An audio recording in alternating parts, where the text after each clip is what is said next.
Introducing Royal Caribbean's newest ship, Icon of the Seas, the ultimate family vacation.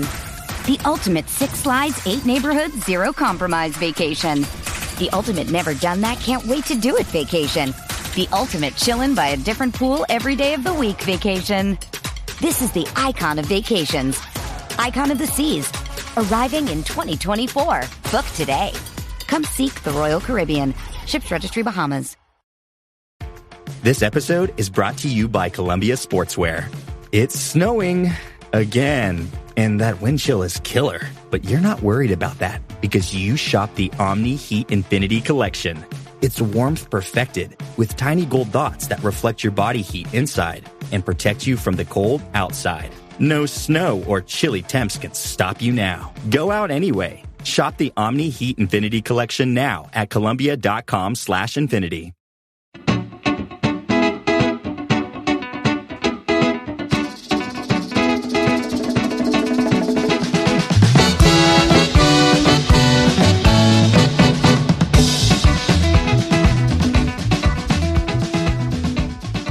It is the 100th commemorative episode of the Terry's Talkin podcast. David Campbell, your host here, and I am joined, as I am for the other 99 episodes, by Mr. Terry Pluto, award-winning columnist from the Plain Dealer and cleveland.com. Terry, congratulations. I never thought we'd make it this far. How do we know that this is not artificial intelligence just imitating us? Ooh, it could be. We'll have to go back and check that. But yes, the evil bots, by the way. So we're like an NFL team. We just try to go 1-0 every week, right? I like that one. And Terry, I wanted to play you an accordion song today to commemorate our 100th anniversary, but I stink. So I don't want to subject our pod audience has been growing, and if we put that into the show, like, it's going to decline by half. So yes, and if you keep talking about an accordion, it will decline. Well, you won't make it to 101. Frankie Yankovic will forever be the polka accordion king of Cleveland. He will get no threat from me. I grew up in a home in Cleveland, and some of the older ones where my father, I believe it was Sunday mornings, polka varieties was the big show that he would watch, So he would have appreciated your attempt on the accordion. I played many polkas when I was a kid. Mr. Pedraza was my teacher, and he was Polish, and we learned a lot of great polkas. So a lot of fond memories there. But anyway, nobody wants to hear about that. No, you have been driving all over Northeast Ohio, Terry, going to Cavs Media Day, and you were at the Guardians season-ending press conferences today. So we'll get into all that. But let's start with the Browns. There's a lot going on with the Browns as they go into their bye week. And also, toward the end of the podcast, we have asked fans since it's our 100th episode, we're like, hey, tell us where you live, why you're a Cleveland fan. And you were kind of asking fans to send in why they're fans and why they've stuck with Cleveland teams. And I think we've got dozens of responses. We'll get to as many as we can today, and hopefully we can just keep rolling them out. But the Browns, Terry, you wrote a column this morning about this whole Watson injury. Should he have played? Should he have not played? And why don't we get into that right off the bat, just to put that behind us and move on. But what did you think of that whole episode? Well, the main thing is I wanted to get some clarification on how the decision came down for him not to play, because Mary Kay and I both had sources on Friday and Saturday, different sources I may add, high up, confirming that they expected him to play, even though it turned out he hardly threw at all. And then Sunday morning, he goes out, and I did not see it, but I think Mary Kay did, and I also saw a tape of some others from the press box. He's on the field, and he's just throwing a pass to somebody stationary, about 15 yards away. I think they threw 5 or 8 passes and a couple more. Andrew Berry's out there, the GM, and Kevin Stefanski and the trainers, and they bag it, walk off the field, and that's it. Okay. Now, then Stefanski began to talk about it after the game, and this is where everything goes sideways. What did you hear Stefanski saying when we boil it down? So when you look at the post-game press conference and then the one on Monday, he was talking about he didn't have his faculties and Yeah, what is he that? knows his body and he decided he couldn't go. And it was so weird. Like, I don't want to get all medical. There's a lot we don't know medically and everything in terms of what the injury is and how bad it is. But all I kept thinking about was Baker Mayfield. Yeah. Like if you are an offensive lineman and you tell your offensive line coach, I think I can go or I think I can't go, like the coach is going to say, okay, you can probably block or you can't block. But like a quarterback, if you watch and see him throw and you see that he can't throw, and everything Kevin Stefanski says is we this and we that and we have to work together. But this was Deshaun's decision. Like he That's how it decided he came down. couldn't play. Yeah. And you wrote in your column, like all you have to say is like we worked out, we watched him work out, and we decided he couldn't go. No, Like that's all it needed to be, right? It was bagged so quickly because I got it from top sources. And in fact, one of them, they were telling me, I said, well, your coach basically just said your quarterback didn't want to play against Baltimore. I mean, that's how it came down. If things are structurally sound, and then I did actually get the NFL definition of structurally sound. It's a little different than what we think. That means there's no broken bones, no torn ligaments. Okay, that's pretty much it. For example, you could have a hamstring injury, and they probably say it's structurally sound. It's just pulled. You could sprain an ankle, and they could still say it's structurally sound, but you can't play. He has a very bad, I believe it's a bone bruise. They say called it a shoulder contusion. But for him to barely be able to throw the ball 15 yards, it's a bone bruise. So I'm talking to this top source, and then finally he says, well, I mean, all you had to do was watch him throw. You could see, we could see right away. I mean, he could hardly throw the ball, whatever. I said, that's all you guys had to say. That's it. Terry, not to get on the Case Keenum horse and saddle him up again, but we went through an entire season of this a couple of years ago where we saw the Browns put a guy out there who shouldn't have been playing. Yeah, it's like, what were they watching? Why does the quarterback get to decide if he plays? It was really odd to me. And in this case, I think it was Deshaun said, I can't go. They're looking at this and they're going, yeah, that's not going to work. And I think that was really collaborative. But Stefanski just didn't say it that way. And it's like the only time he didn't use the word we in any of his press conferences, that I can remember. It's like, well, he didn't think he could go. Yeah, you're right. It was strange on a number of levels. He should have said, yeah, all you had to say is, we watched him. It didn't look good. We couldn't do it. Period. And then, all right, so then I said, and I think most people listening to this and readers know I was not a fan of the Watson trade. He's certainly not my favorite type of quarterback. You sit by me at some of the games, that with 4 pieces of hair I have left, I usually pull 2 of them out watching him scramble around all over the place. That said, I thought this was not treating him correctly because I believe since the opening day of 2018, he's been eligible to play in 54 games.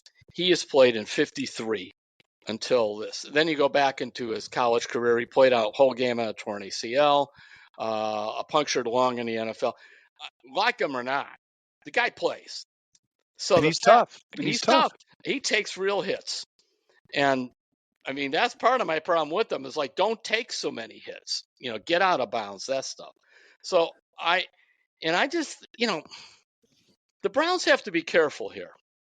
They brought him in. They made the mega deal. That led to all the controversy. And then they have to be careful that in how you are basically talking about him to your fan base, who right now, Watson has almost zero goodwill in the bank with them.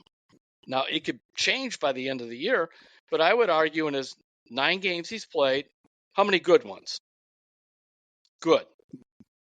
2. Yeah, right? 2's grading on a curve. At least 1. He had a very good half at Washington, and I thought he was pretty good against Cincinnati. So let's give him 2.5 out of 9. But there's some real clunkers in there and all that. So given all that, this, and then the implication that he bagged it it struck me as wrong. And so Especially that's in why they get Cleveland, like blue collar fans, Yeah. it's like they want people to be gritty, and it was an unnecessary. So what you're saying is it was an unnecessary Yeah. shot that he had to take off the field, so to speak, where people are now questioning his toughness when that shouldn't even have been an issue, is what you're saying. Where basically instead of getting the structural things or whatever, he couldn't throw the ball 15 yards with any zip on it at all. That's what I was told. And that's what it looks like on that tape on the sidelines. And that's all you need to know. I mean, I guess you could say he should have went out there on one arm and handed the ball off. I'm not going to go down that way. And I do, Terry. I just think quarterback is a different thing where it's like you can't play. Like you can't play today. And if it's a collaborative, it shouldn't be the quarterback deciding if he can play. From what I could tell, actually it was collaborative, but he laid it on Watson. Yeah, that's probably the best way to put it. Yeah. Because we didn't hear the discussions. Yeah, so, we didn't. But again, this is my stuff there. Because they were kind of frustrated with me questioning on how they handle this. And then they gave me, and they said, well, you can hardly throw 15 yards, all this. I said, well, you guys just should have said that. That's all. Oh, all right. Well, this too will pass. Enough of all that. Yeah, it will. And so we move on to that. Now, another point on this. I keep hearing, now you could debate this choice too. The Browns don't have an experienced backup quarterback. True or false? That's true. It's false. Well, they didn't play him. They didn't play him. He's the backup to the backup. They have one, yes. Is it P.J. Walker or T.J. Walker? I always get it. P.J., right? P.J. Walker. Yeah. Started 5 games for Carolina last year. He was 2-3, completed 59% of his passes, 3 touchdowns, 3 interceptions. Not saying he's great, but if I had an emergency start against Baltimore, do I put DTR out there in his first NFL start, or do I go with the older guy? Well, here's the thing, Terry, and I've been talking to my son and my wife about this because it's been an interesting discussion. So they basically got rid of Josh Dobbs because they have so much faith in DTR. And they have faith in DTR because of what they've seen on film in college at UCLA, what they've seen in training camp, what they've seen during the preseason, what they've seen in practice. But this is a guy who has never played in an NFL regular season game, ever. And you put him out there with the same game plan as you were going to have Deshaun Watson run. They deny that, but it sure looks like it. That's what I've been hearing. I think Stefanski said that on Monday, that it was the same game plan, that they didn't change it. And so, yes, it's like they kind of got stuck by their own pride a little bit. Like, we love this guy. We think he's really going to be something. And because he's the same style as Deshaun Watson, he should be able to do all the same plays as Deshaun Watson. But he's going against Patrick Queen and Roquan Smith and Hamilton, and it's and on top of this is a good defense, and these guys don't mess around, and you can't scramble against the Ravens first team defense and get yards the way you can against some third stringers from whatever team during the preseason. It is a different game, and I thought they should have changed things and made it a little bit easier for him to slide in. What did you think? Well, a couple of things. Also, they believe when they made the Watson deal, I think they had their eye on Walker, that they could get him. So they would have a guy. He kind of went into the abyss where he's not discussed because Watson was playing DTR as the backup. And now perhaps that changes, by the way, going forward. So what I wanted to say is they did actually have an experienced backup who actually had played more games than Joshua Dobbs in the NFL. So until this year. So they didn't play him. So that was that. Then, as you mentioned, the game plan, which was baffling. And I want to mention Jimmy Watkins. You mentioned to me when we were at the game that Jimmy was doing this thing on play calling, and I kind of sort of dismissed it. I'm like, it was such a disaster, whatever. Well, then I looked at the play sheet afterwards when I was doing my scribbles for the next day, and I saw there was 2 passes, and then 2 runs, I believe, then 7 consecutive passes, and I went, yeah, that's awful. And so then you get into the flea flicker and all that. It was really. I mean, they weren't going to win this game with P.J. Walker, Joshua Dobbs, or whoever. They weren't. No, there's no Not doubt about it. because the Schwartz defense that we all love, they took a day off. Juan Thornhill said as much, and some others.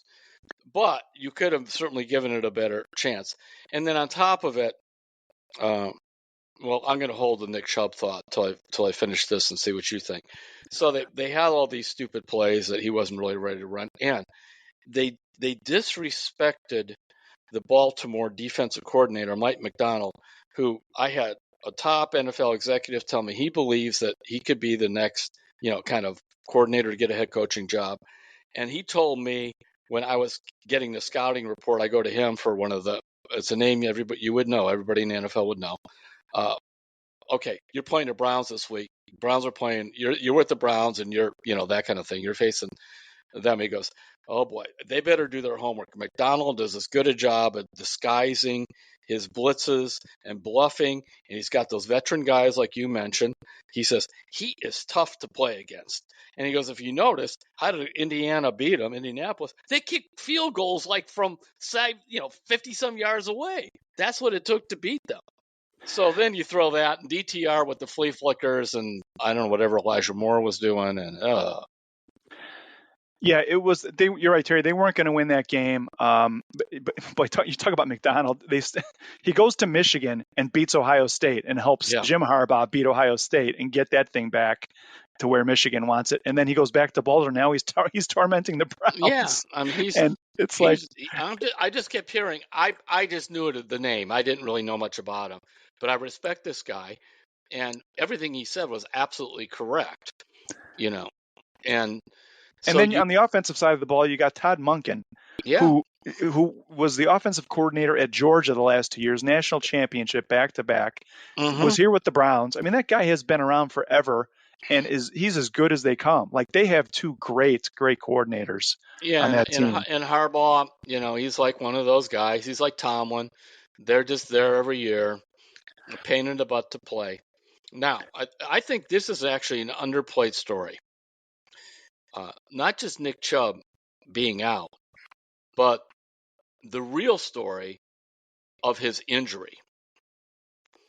That it's not one, but two surgeries. I cannot recall the last time a prominent NFL player needed two knee surgeries within, 3 months or whatever it's going to be. Yeah, that's not good. No. Because the report that came out, I think, from Adam Schefter a week and a half ago was that it was only the MCL. And then when they went in, they found the ACL, and they're going to have to do that one. It was funny, though. That's worse than what the report was. When I checked on that with one of my sources, the Schefter thing, and the guy said, I just wouldn't go heavy with this. He said that could be best case, but he said, you got to remember that knee was shattered one other time. And until they get in there, they really don't know. And he said, I'll just tell you, the Browns are very, very concerned about that.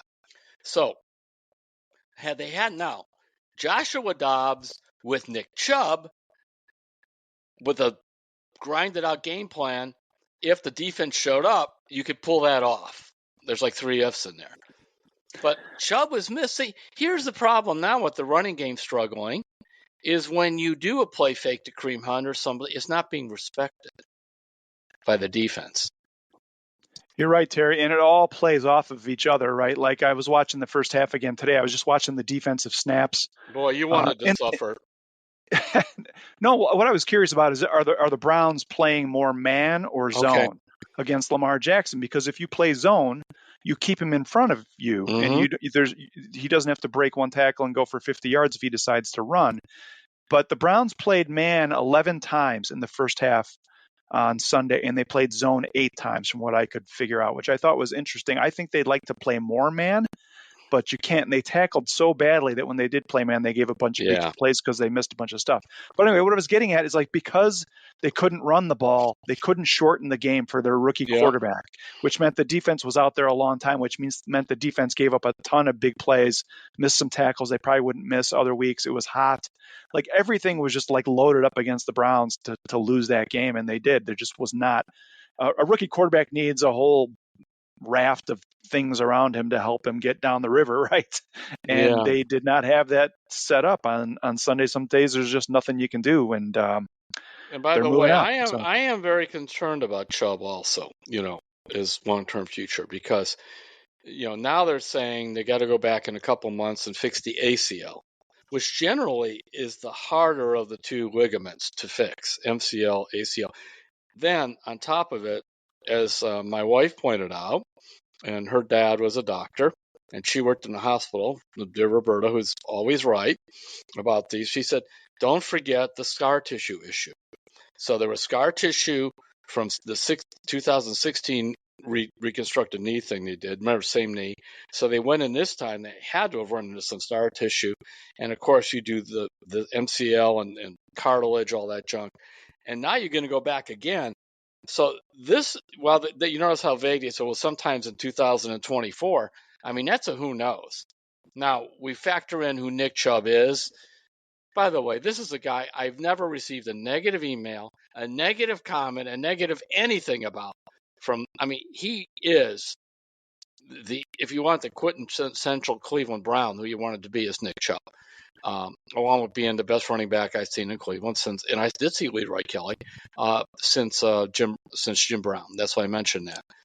And so anyway, we'll see how that plays out. He can come back, but boy, oh boy, what a blow that is. And I think it puts tremendous. Now, all right, you're Barry and Stefanski. You got the bye week. What are you thinking about your running game, David? I think you need to keep your eyes open for a running back. I think there's a lot of them out there that you could get that could give you some good carries, but they have to get this offensive line up to grade. Like these, I pulled the stats. I was going to bring it up later, but of the guys who played most of this, like 90% of the snaps, DeJuan Jones was your top-rated PFF lineman this week. And in his fourth game, and there's guys who are not run blocking well, and whoever the running back is, there were not a lot of lanes there the other day. So they got to fix that. I think that it's got to be a two-part thing. Yes, find a running back, but also they got to block better. So what's going on with Bitonio and Teller? I don't know. I mean, that's a tough front to block. I get it. But this Browns offensive line is supposed to be good. And I think they're having some discussions about listen, we got to get it going. But I had two questions for you, Terry, coming out of all this. Do you think the Ravens are going to win the division? Yes. And then my second question, this one's a little bit more elaborate, but given what you saw from DTR on Sunday, do you think the Browns will run fewer quarterback runs for Deshaun Watson when he comes back after the bye? You know what I mean? Not exposing him so much to these hits like he took against Tennessee on designed runs. I would. I don't know what they're going to do. And then on top of it, you have to have a very serious talk with Deshaun and say, did you watch that game? That's who we are without you. And this is not faulting anybody. You need to slide. You need to go out of bounds. You can gain a ton of yards and still not get your shoulder knocked in. We don't need any concussions. You did have an ACL in your rookie year at Houston. This investment is made not for you to be a hero. It's investment made for you to be a long-term quarterback. That's how you show you're tough, by playing the rest of the games. Yeah. And then that way you don't, because you're going to get banged up around anyway. So, and a lot of times when he's scored on the goal line, if you notice, he didn't even break any tackles. He dropped back, and maybe it's a draw, and it just opened up. So, because he's only running 5 or 8 yards, he's not trying to run 20. So I'm with you on that. They should. I mean, right now I don't know what they're going to do. Maybe I'm just overly discouraged because of the way they handled when I dug into the Watson thing and the miscommunications, and as you mentioned. The game plan certainly looked like a Watson game plan.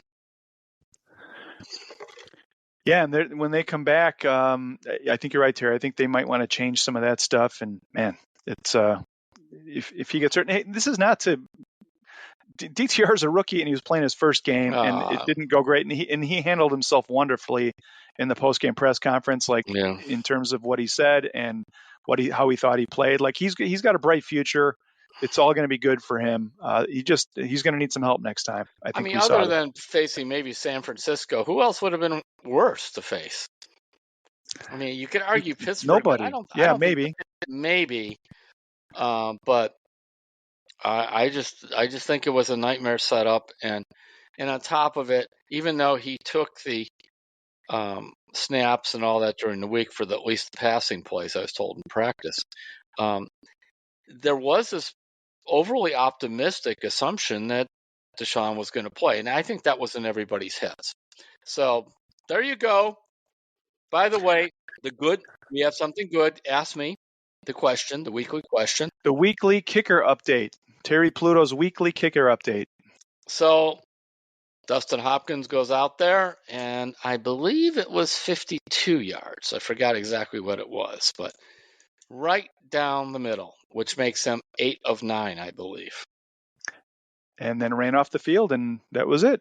That was it. No drama. Nothing weird happened. Yeah, and he didn't get to kick any extra points or anything else. So, all right, I just wanted to run through these PFF grades since I pulled them, Terry, for the offensive line. Ethan Posich, who's dealing with knee and chest injuries, 68.8. He played 24 snaps.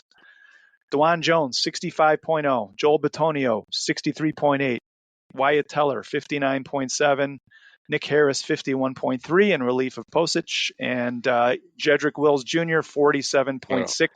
Again, right. These are PFF grades, and they are guidelines. It's not film. So, all right. So, give the people listening. So, what do those numbers mean? Like, what's good?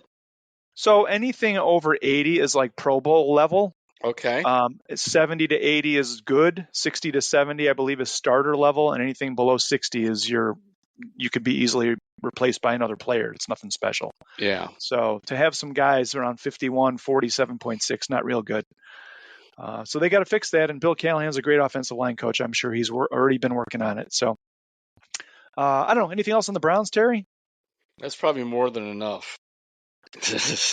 Yeah. I've been thinking about Nick Chubb too. And I would love to see the Browns sometime this season come up with some kind of a play like the Chubb special or something. Mm-hmm.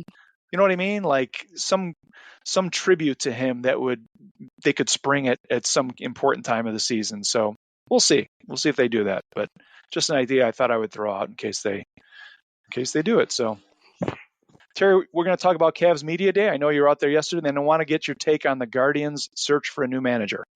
So we'll be right back on Terry's Talkin'. Well, it's week 5 of the NFL season, and you're probably thinking, I missed all the great introductory offers from DraftKings Sportsbook. Well, you know what? You haven't. If you sign up today for DraftKings Sportsbook and bet $5 on any game, you're going to score $200 instantly in bonus bets. And DraftKings isn't stopping there. All customers can take advantage of a sweetener offer every game day this October. Look at this week's action. On Thursday night, we got the Bears. Are they going to go 0-17? They're 6.5-point underdogs at Washington. The Chiefs are at Minnesota, and they're favored by 5.5 points. I wonder if a certain celebrity is going to show up for this week's game. We'll have to see. We'll get in on the game day greatness right now. Download the DraftKings Sportsbook app and use the code CLETALK. That's CLETALK. New customers can score $200 instantly in bonus bets when you bet 5 on the NFL. That's code CLETALK, only on DraftKings Sportsbook, an official sports betting partner of the NFL. The crown is yours. Gambling problem? Call 1-800-GAMBLER or visit www.1800gambler.net. In New York, call 877-8-HOPE-NY or text HOPE-NY 467-369. In Connecticut, help is available for problem gambling. Call 888-789-7777 or visit ccpg.org. Please play responsibly. On behalf of Boot Hill Casino and Resort in Kansas, licensee partner Golden Nugget Lake Charles, Louisiana, 21 and over, age varies by jurisdiction, void in Ontario. Bonus bets expire 168 hours after issuance.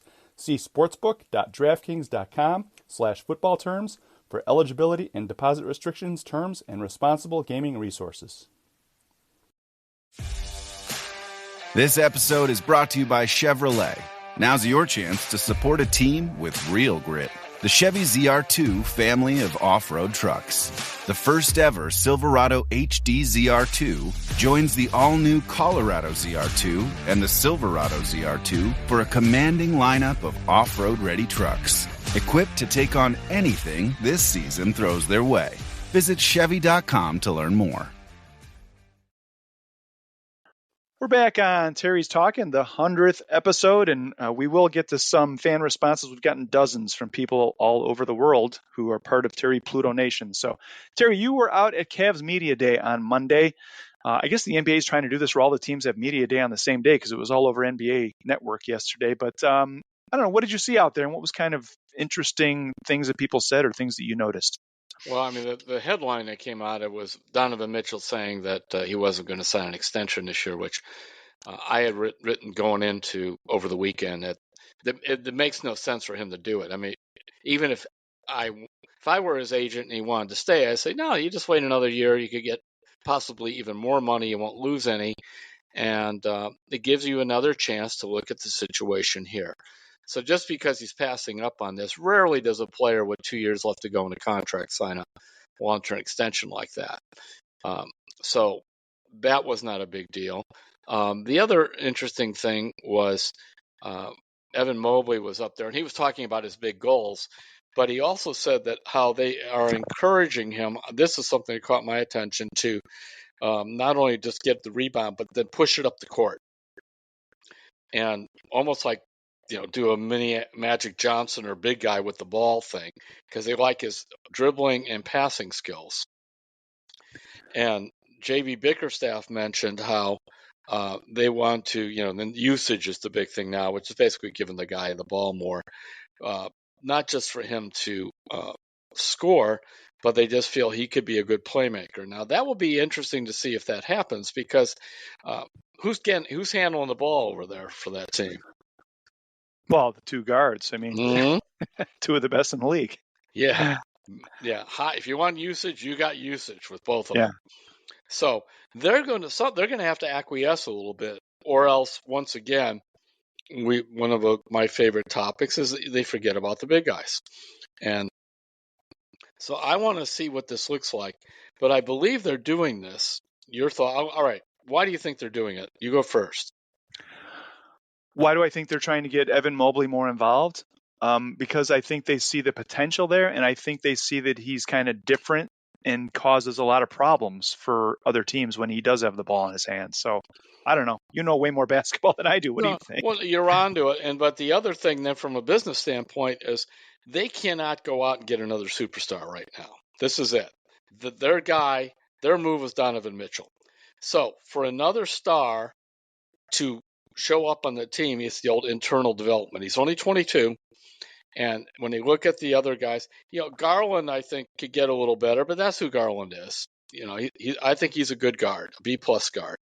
And then Jared Allen, I think, can get a little tougher, but he is not going to be a dominant force. The one guy besides Donovan Mitchell who athletically and Mobley has impressed me from day one with his poise and basketball acumen. I mean, and his brother's got it too. He just isn't as athletic. But boy, the Mobley family, that Papa Mobley, who coaches at USC as an assistant, man, oh man, he drilled these kids into passing and defense. Even though they were on the AAU circuit, it's like they act like they went to, pick your favorite local high school program, St. Edward's or one of those. Like they've been schooled the right way. Like Eric Flannery does with his kids, and there's a lot of other good high school coaches too. So that is the other reason. If you want a young man who's a forward to develop into a star, you have to be intentional about getting him the ball. Whereas, and part of it is to give him the freedom. When you get the rebound, just take it down there. So given that, who looked different to you? In terms of the way they were carrying themselves, or the way that anybody's body changed a lot from what you saw. I think I was seeing Mobley has gained 10 pounds of muscle. Yeah. He's so kind of tall and lean, it might be hard to notice that. Yeah, his shoulders a little broader. I didn't notice anything big. I really didn't. Chris Fedor would be better at that because, we've had at the Pine Dealer two, what I consider all-star basketball writers. And one was Brian Windhurst, and then the other, who is my protege. And now I go to Brian for stuff. He's at ESPN. And then Chris.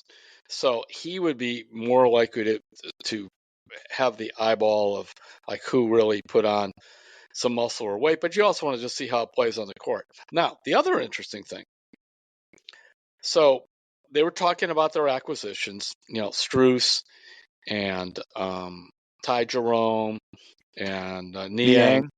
Okay. Because they needed to address shooting, which they did. But JB then said, I asked him about what happened in the New York series and this, and he said, well, really, we were playing against men. And sometimes it just physically overpowered us. All true. Then a question went in a different way. And then later on, before I was able to ask the question about, so how do the free agent acquisitions address that problem? Because I don't see it other than Tristan Thompson coming in a little bit, which I'm good with Tristan coming off the bench. By the way, Tristan still averaged a rebound every 3 minutes playing for the Lakers in the playoffs when he hadn't played the whole regular season. So they kind of dodged it. JB and Kobe went back and forth on how, especially Struess, brings kind of an edge to the team that they need, and mental toughness, and they mentioned Tristan for that. But in terms of, I'm not talking, sometimes fans want this enforcer. The modern NBA, you can't have a guy that just goes in there and can barely make a layup and just knock people around. The days of Rick Mahorn or something that's not the league. The guy has to have some skills. But the Cavs basically have to hope that their younger big men grow up on the boards and rebound better. And I'm going to dwell on this because the Knicks were really good at this. Team rebounding. Their guards, Josh Hart, I think, averaged like 6 or 7 rebounds a game from the guard spot. They went in there and crashed the boards. And I just didn't see that from the Cavs a lot. That's one of those things where it has to be everybody. Like you can't just say, well, Allen needs to rebound more, Mobley needs. It's got to be a team effort where everybody's going down and making it a priority. And you're right, the Knicks did that in a huge way. And Kobe's point was that, and this is correct, I think the Cavs allowed 97 points a game in that series, which was the lowest point total or whatever that anybody gave up in the playoffs. They only scored 94. So, but then the Knicks gave up, I think they ran to Miami in the second round, I believe. I forgot who it was, but they gave up far more than that. So his point was that all we had to do was average 100 points. You would have won. Correct. So that's what led to Niang to, and by the way, Ty Jerome's a very important player on this team, the guy they picked up too, because Rubio is still out with his trying to kind of put his emotional state together. I don't know the whole thing, but remember Ricky had that second ACL operation, and when he came back, he just was not the same guy at all. And I know it really was eating away at him. And remember when they put him in a couple playoff games, I mean, he looked like just some kid out there. They were just blowing by him, and he's such a decorated long-term player on the international stage or whatever. I'm sure that ate him up. So they need another point guard to handle the ball some. So this Ty Jerome, who has some size, I think he's 6'3", is an important part of that. Now we'll see if Struess and Niang and et cetera bring a little edge to the team. So that I found that was the first time I heard anybody at the Cavs say, we were kind of like kids being manhandled by these guys. Yeah. Well, two things, Terry, before we move on to the Guardians. But like, number one, if you have shooters and the ball goes through the net, you don't need to rebound. So I guess they're thinking that's part of the equation. And the other thing is, like, there's an art to it. I mean, Dennis Rodman was a nobody when he came out of college and became one of the greatest rebounders of all time because he knew how to get the ball. And you're right about Tristan Thompson. Like, he might not play a lot, but he can teach these guys, hey, you know what? Here's how you need to, when this guy's here, you need to lean on him this way to get the rebound, or here's how it comes off this way when it's like there's little tricks that I think maybe these guys haven't been exposed to that he would know from having been around. Yes, absolutely, because he's not a particularly good leaper. Local kid, Jerome Lane from Akron, played a lot of international ball and bounced around the NBA with one skill, rebounding. Charles Barkley listed. Talk about a man. Jerome Lane was a man. Like he was a man. Yeah, you knew you were playing against him when you were done. Yes, you were. Now, I remember Wayne Embry telling me this, and he said generally, for example, a guy could come off the bench and average 5 points in 15 minutes a game. So, in other words, basically a point every 3 minutes. But you don't necessarily get, that if he starts. In other words, sometimes starting will there. But in general, if a guy averages 1 rebound every 3 minutes, that was the example. If you play him more, you're still like if Jerome Wayne, and you would see that periodically, he'd play 28 to 38 minutes, he'd get 10 to 12 rebounds. Chris Dudley was another guy that ran through Cleveland. These are older names, and then played in the league forever. He couldn't even make a free throw or anything else, but he was getting that rebound every 3 minutes. That's what I mentioned Tristan was very good at. So that seems to be something that you can project out. And so if the Cavs are looking around, that would be a basic analytics stuff to look at, and even keep that just in mind. Whereas scoring doesn't necessarily reflect playing a lot more minutes doesn't mean you'll be exactly as productive, but rebounding is. So that's why I was very encouraged with them getting Tristan, because I looked, he was still at around that rebound every 3 minutes. All right. Well, the Cavs are in training camp. They'll be starting their preseason games pretty soon. I believe it's Tuesday night, if I remember.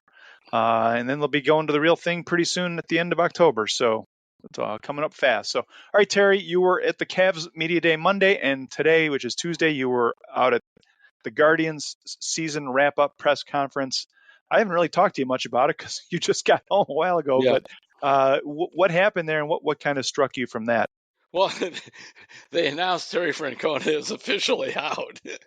Stop the presses. Yeah, it's like Francona was doing his swan song over and over, and giving out just great interviews the last 6 weeks. Oh man, am I going to miss him? He just he was remarkable. The big news, and I think Paul Hoynes' story is up online, isn't it, about Sandy Alomar? Which is, I think I've mentioned on a podcast and written. Sandy doesn't want to do it. Doesn't want to manage. He declined to be interviewed for it, and he will be on the staff regardless of who is the manager. Because Sandy, he had his taste of managing in 2020 for quite a bit when Tito was out and it was COVID time and that. And remember how Francona mentioned, when you're a manager, your phone never stops. It's the analytics guys, it's the trainers, it's the sports science guys, it's the front office, it's the player whose girlfriend left him and he's a basket, it's all that stuff. So Sandy likes teaching catchers. Look what he did with Bo. Bo Naylor, by the end of the year, was one of the better catchers in the American League. If you go from like the All-Star break on, I'll have to look up the stats, the way he was hitting, and that's how he proved defensively. I mean, he really, and that's Sandy. And Sandy, if you go back, Carlos Santana was a horrible catcher when he came to the Guardians, and Sandy made him decent. Jan Gomes hardly caught it all, and he turned him into almost a borderline Gold Glove catcher. Roberto Perez was pretty good defensively, and he did win a Gold Glove as a catcher. Of course, that shows you how hopeless the Mike Zunino thing was. And now what he's doing with Naylor. He loves this. He loves catching. His other thing he loves is he's there with his stopwatch and all his data, and he uses analytics on stealing bases. That's why he's at first base. He's not just at first base to pass somebody on the butt and go 2 outs. They are working on the stolen bases and watching moves. Sandy is so smart, remember, because he was a catcher. So therefore, he really learned about pitchers and motions and all that stuff. So I get it. He's 57 years old. He just wants to do what he's good at. He wants to be able to go home at night. I remember Francona said when he managed, again, it was all story time the last month. He goes, yeah, I was bench coach for, I forgot who it was in Oakland, somebody said. And, we lose 3-2 and blow it in the bottom of the 10th. And, I go and say, hey, Skip, don't worry, man, tough game. And I feel for you. We'll get him again tomorrow. He goes, then I go home and eat a pizza and, watch TV and go to bed. He says, then I realize, when you're the big league manager, that game happens and here come the phone calls. And Sandy learned that. He doesn't want the phone calls, and I understand that. I want to do. And the other thing is always important in life, Michael, for anybody, is it's really hard to find something you're pretty good at. You get paid reasonably well, and you could do it for quite a while. Sandy's found that. And there's nothing wrong with saying, this is where I am at this point in my life at the age of 57. Yeah, and there's a lot of guys you see in football, especially where they rise up the ranks and get a big-time college or NFL job, and then when they lose that, they go back and coach high school, right? Because it's the purest form of what they love to do, and that's kind of what Sandy has going, is like he can work with the catchers and still, be at first base and, like you said, monitoring the pickoff moves and the time it takes to throw a second, all that stuff like that. So, and I remember the one year he was the bench coach. He didn't like it. I think, because being bench coach with Francona is probably pretty intimidating, I would guess. You could make suggestions, but I mean, you're standing there next to this guy that, he's going in the Hall of Fame. So that was the big thing. They said they're going to interview somebody on the staff. Paul Hoynes and I were talking about that. We're guessing John McDonald, maybe DeMarlo Hale. I believe that the manager will come from outside. I've mentioned Will Venable, and so did Paul Hoynes and some others. But there's other guys that they'll be looking at. And there was a report last night out of San Francisco that Giants coach Craig Albernaz is going to interview. That the Guardians have received permission from the Giants, so he'll be another name to watch. Yeah, there'll be a bunch of them that are floating out there, and we'll see who they come up with. I did ask Antonetti this. I said, well, the two managers you hired on your watch, first was Manny Atka, and he had just been fired as manager of the Washington Nationals. And then the next was Tito. So I said, both times, I said, how much emphasis do you put on a guy who managed before? And, we look at everybody. He just, dodged it. I get that. But that's something to keep an eye on. Is the previous MLB experience and whether they bring somebody in with that. Yeah. Yeah, because of both times. Now, you could argue with Francona was a no-brainer or whatever, but Manny Atka had a terrible record in Washington. He interviewed great.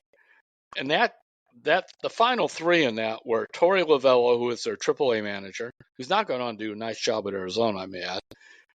Bobby Valentine, as I said to them, I said, we were kind of going over that, and I said, this guy dropped in from outer space. He didn't know 4 guys on the team. It's like he had managed in Japan. Yeah, he had been a big league manager before, but it was just a weird thing. And then Atka was the third. So let's see who they come up with. Now, back then, they had press conferences for those 3. I doubt they're going to do that again. Shapiro liked doing that because if you think back about then, that team was starting to really lose fan interest back in 2008, 2009. Oof, all right, so that'll be happening. I don't think it's going to take too long, right? Probably within a couple weeks, they'll have someone hired, and we'll see who it is. And I'm guessing it's going to be someone who likes analytics and appreciates what they can do with it, and we'll see where it goes. So, I mean, my thing, I'm trying to learn more about him because I always liked him from a distance. I mean, he's still technically manager of the Padres, although that whole thing has fallen apart there, and that's Bob Melvin. 3-time manager of the year with Oakland, which had even less resources than Cleveland. One big there. Yeah, he never won the World Series, all that. Fine, whatever. Had to live with Billy Beane. So he knows the deal. He's 61. They may think maybe that's a little too old. But, there would be your sort of Francona type. And I think he would view this. San Diego is a weird organization. They put big money into their players. I really thought it was like they were sitting there doing a fantasy team, David.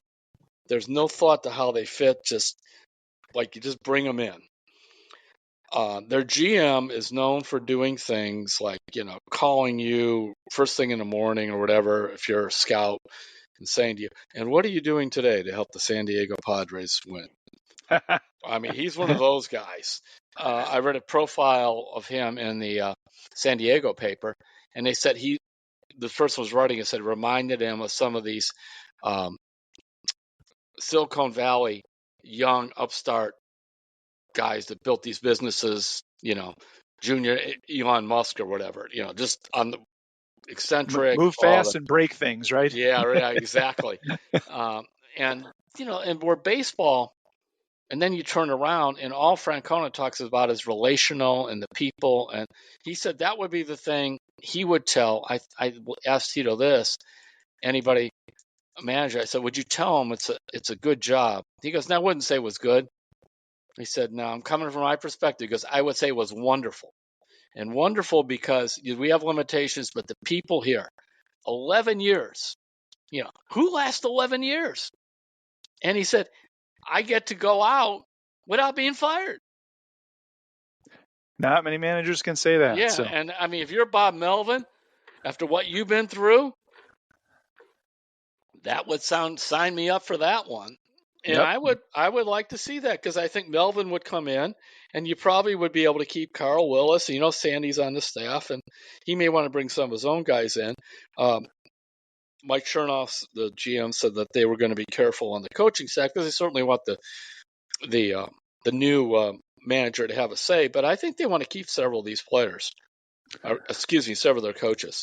Yeah. And Chris Valleca is kind of, and Paul Hoynes wrote about this during the season, kind of reinvented the Guardians hitting program from top to bottom. Like, what's going to happen to him? There's a lot of questions out there, which is why I think they will move pretty quickly on this. So, all right, Terry, we have dozens of responses that we've gotten for where you asked fans to write in and say kind of where they live, why they're a Cleveland sports fan, maybe some interesting stories. So we got a few minutes here. We're going to try and get to all of these by the time. Boy, it's going to take a month or two. By the time we're show number 200. Yeah, by 200. So we're going to do as many of these as we can. So I'll read some of these that I pulled. That I'm just doing them in order that they came in. So this one is from Dan Colbert from Portland, and he says, "Hey Terry, I grew up in Shaker Heights and remained a die-hard Cleveland sports fan for my entire 61 years, despite not living in Northeast Ohio since I was 18.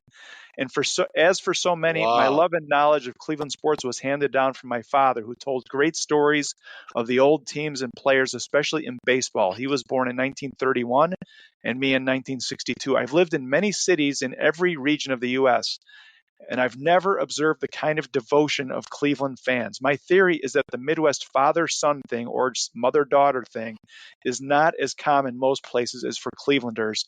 Terry asked why we stick with these teams. I really think it's the shared history that binds us to these teams. Keep in mind that no matter which political leanings we share as sports fans, love for Cleveland sports teams with a great many on the other side of the political divide. Love all the teams, but I'm especially fond of the Guardians and Cavs. Love the podcast and the column." And then again, that's from Dan Colbert in Portland. So thanks for that, Dan. Any thoughts on that one, Terry? Go to one more, and then we'll compare and contrast. All right.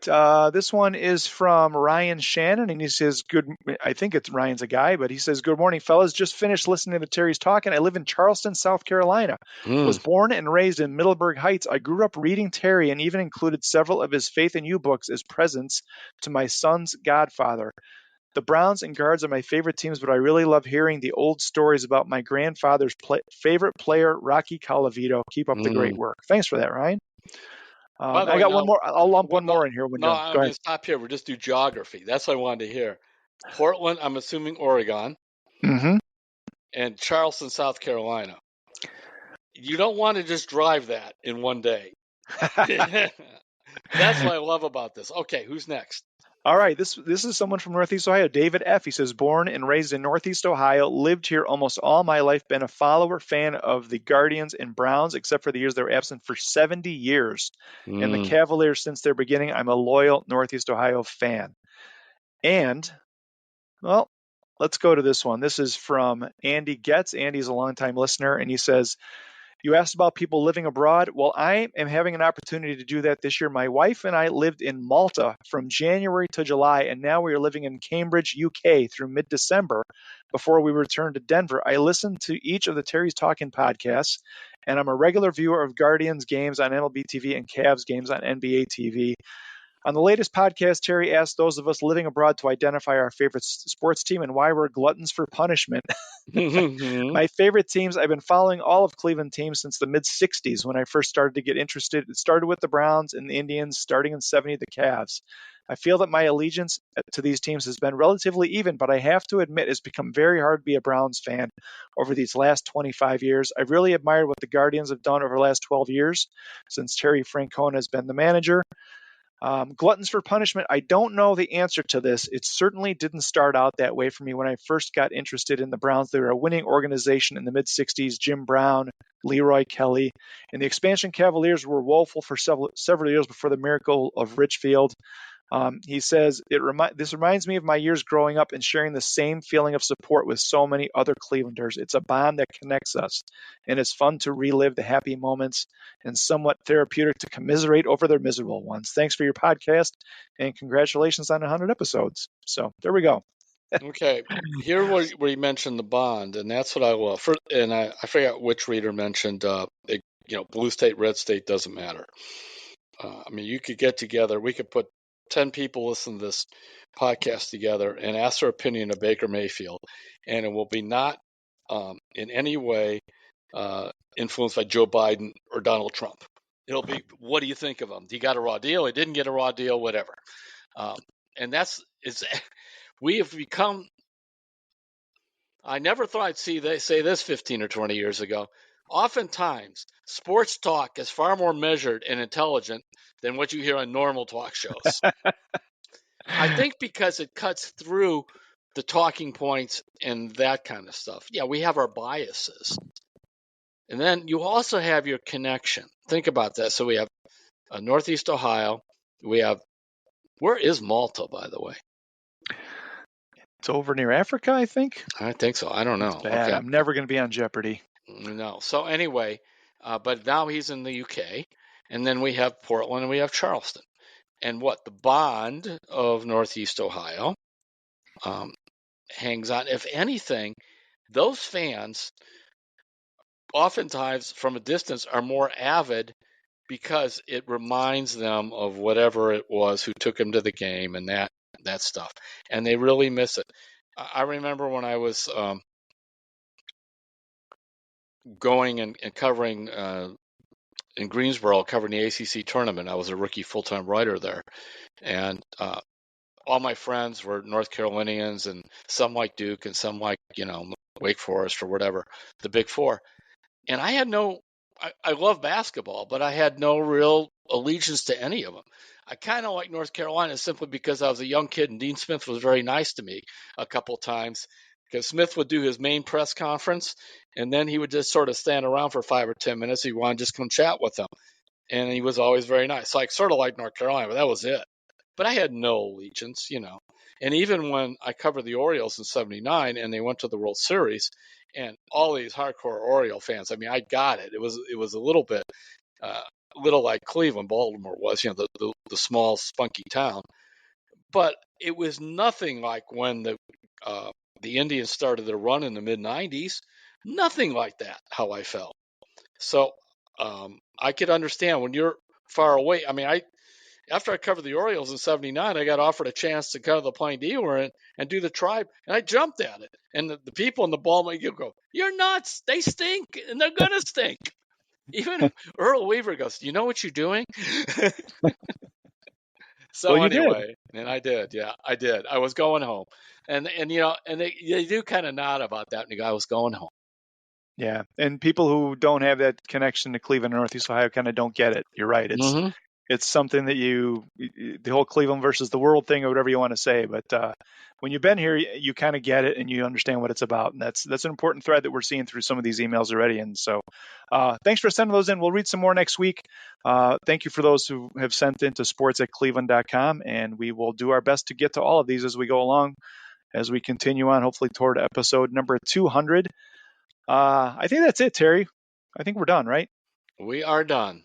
All right. Real quick, I wanted to mention, don't forget to sign up for Terry's weekly newsletter. You can go to cleveland.com/newsletters, and it literally takes a minute. You just click a box, put in your email, and you're done. And you can get everything that Terry's done in a given week in your inbox every Monday. We'll catch you next week on Terry's Talkin.